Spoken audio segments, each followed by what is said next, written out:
Supreme court में CJP की दो टोक रख दी बड़ी शर्त। पुलिस कार्रवाई की जांच पर आया बड़ा मोड़। अमित शाह और मोदी सरकार की बढ़ गई है मुश्किलें। जी हाँ, क्या सुप्रीम कोर्ट के सामने ही प्रदर्शनकारियों ने सरकार के सामने अपनी शर्त रख दी है? क्या 20 जुलाई को छात्रों और युवाओं पर हुए कथित पुलिस बल प्रयोग की जांच अब एक बड़ी कानूनी लड़ाई में बदलने वाली है? और सबसे बड़ा सवाल, क्या सुप्रीम कोर्ट के अगले आदेश से हजारों छात्रों और युवाओं पर दर्ज एफआईआर को लेकर कोई बड़ा फैसला हो सकता है? सब कुछ बताऊंगी, क्या क्या शर्तें रखी है वो आपको बताऊंगी, कैसे उन्होंने यहाँ पर भाजपा की पोल खोल दी है वो भी बताऊंगी, और एक और प्रदर्शन शुरू हो चुका है, मार्च शुरू हो चुका है, तेजस्वी उसे लीड कर रहे हैं वो भी दिखाऊंगी। तो वीडियो को आखिर तक जरूर देखिएगा। नमस्कार, मैं हूं राधा राणा और आप देख रहे हैं पीआरबी। दोस्तों बता दूं, खबर है कि 20 जुलाई के प्रदर्शन के दौरान छात्रों और युवाओं पर हुए कथित पुलिस बल प्रयोग का मामला अब सुप्रीम कोर्ट तक पहुंच चुका है।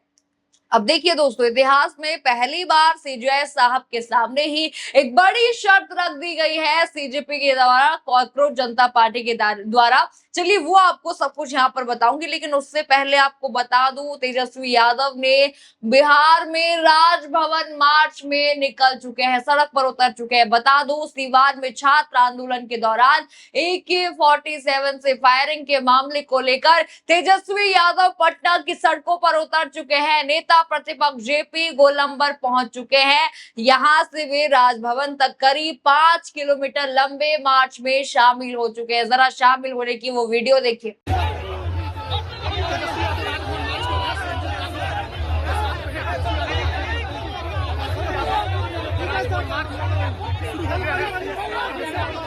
देखा आपने वीडियो कैसे? अब देखिए, बिहार में भी मोदी सरकार को जमकर घेरा जो जा चुका है, वहां पर मार्च निकल चुका है, प्रोटेस्ट चल रहा है, अनशन भी वहां पर चल रहा है। अब दोस्तों वापस से मुद्दे पर आता है, सुप्रीम कोर्ट के मुद्दे पर। जरा बड़ी हेडलाइन स्क्रीन पर देखिए तो हमें मंजूर नहीं होगा। सुप्रीम कोर्ट के सामने सीजेपी ने पहले ही रख दी अपनी शर्तें। हेडलाइन आपने देखी।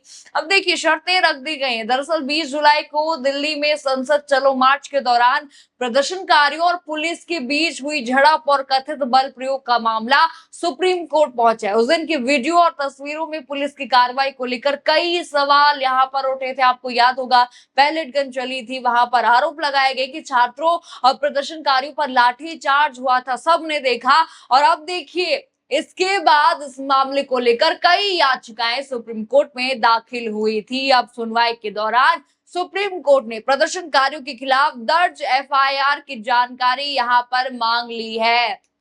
यानी कि सख्ते में यहाँ पर पुलिस भी आ चुकी है, शाह भी आ चुके हैं, और यहीं से पूरा मामला दिलचस्प हो जाता है, क्योंकि प्रदर्शनकारी संगठन की तरफ से कहा जा रहा है कि अगर जांच के लिए कमेटी बनाई जाती है तो उसमें ऐसे लोग होने चाहिए जो पूरी तरह स्वतंत्र हो, जिनकी निष्पक्षता पर कोई सवाल न उठे। जी हाँ, यही वो शर्त उन्होंने रख दी है सुप्रीम कोर्ट के सामने, जिसने सुप्रीम कोर्ट से लेकर बीजेपी खेमे तक हलचल मचा दी। अब देखिए, बता दूं, मामला यही खत्म नहीं हुआ है।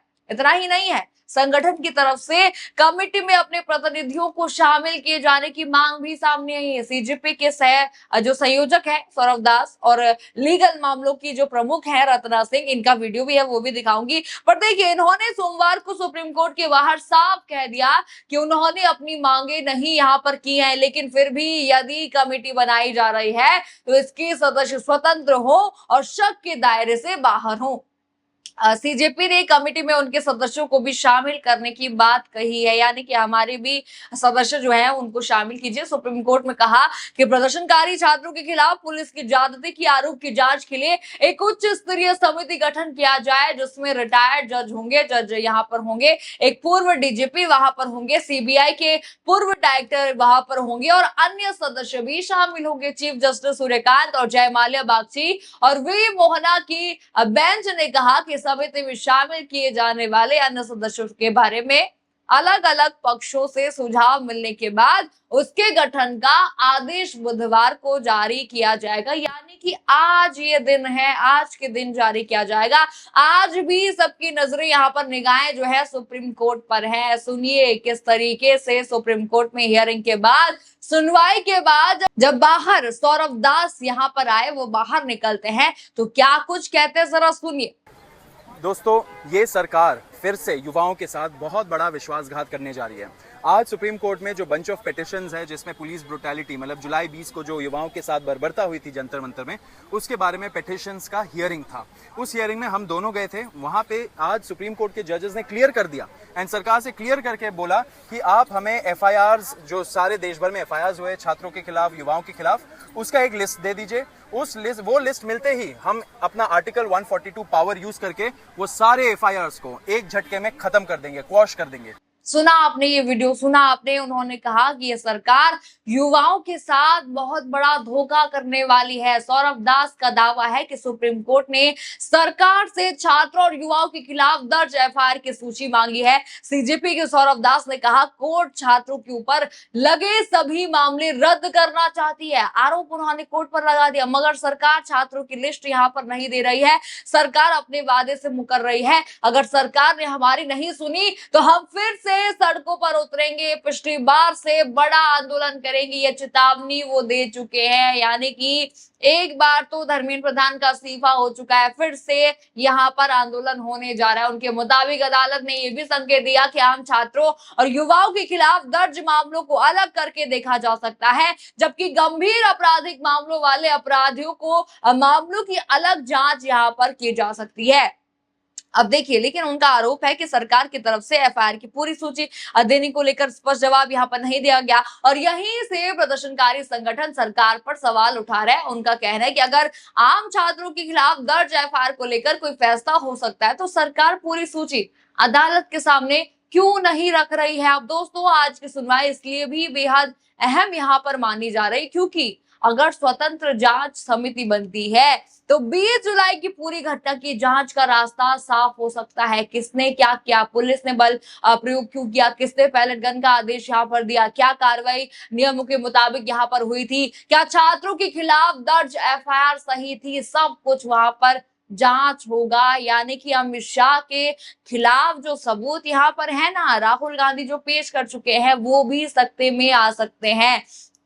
यानी कोर्ट में उन्हें भी घेरा जा सकता है। इन तमाम सवालों पर जांच के बाद तस्वीर साफ हो सकती है। लेकिन दोस्तों, मामला सिर्फ FIR तक सीमित नहीं है, क्योंकि संगठन की तरफ से अब सरकार को साफ संदेश दिया गया है। सौरभ दास ने कहा कि अगर सरकार ने जो है कथित तौर पर किए गए वादों पर अमल नहीं किया तो संगठन अपनी राष्ट्रीय कार्यकारिणी की बैठक बुलाकर आगे की रणनीति तय करेगा। यानी दोस्तों, गेंद अब केंद्र सरकार के पाले में डाल दी गई है, भाजपा सरकार के हाथ में डाल दी गई है। सरकार क्या करती है, FIR की सूची अदालत में रखती है या नहीं रखती है, 20 जुलाई की घटना की जांच के लिए कमेटी कैसे बनती है, और क्या छात्रों के खिलाफ दर्ज मामलों को लेकर कोई राहत यहाँ पर मिलती है। इन सवालों के जवाब अब अदालत की अगली कार्यवाही से सामने आ जाएंगे। अब देखिए, फिलहाल क्या क्या यहाँ पर होता है। जिस तरह से प्रदर्शन यहाँ पर हो रहे हैं, तेजस्वी यादव जिस तरह से मार्च कर रहे हैं, वो भी मैंने आपको दिखा दिया। किस तरह से यहाँ पर CJP भी कह चुकी है कि भाई हम भी प्रदर्शन करेंगे अगर हमारी मांगे आपने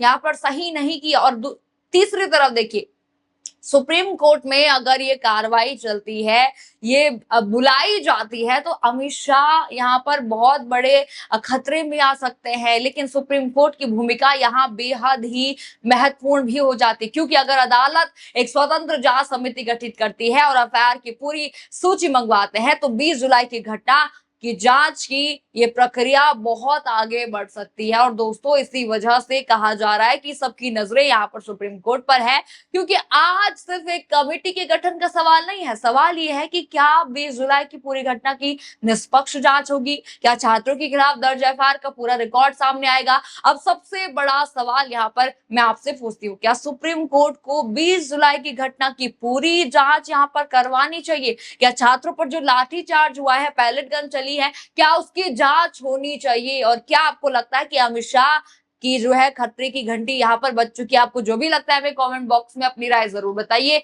खबर आपको पसंद आई हो तो वीडियो को लाइक करें, शेयर करें और चैनल को सब्सक्राइब करना बिल्कुल मत भूलिएगा। और बने रहिए PRB के साथ। धन्यवाद।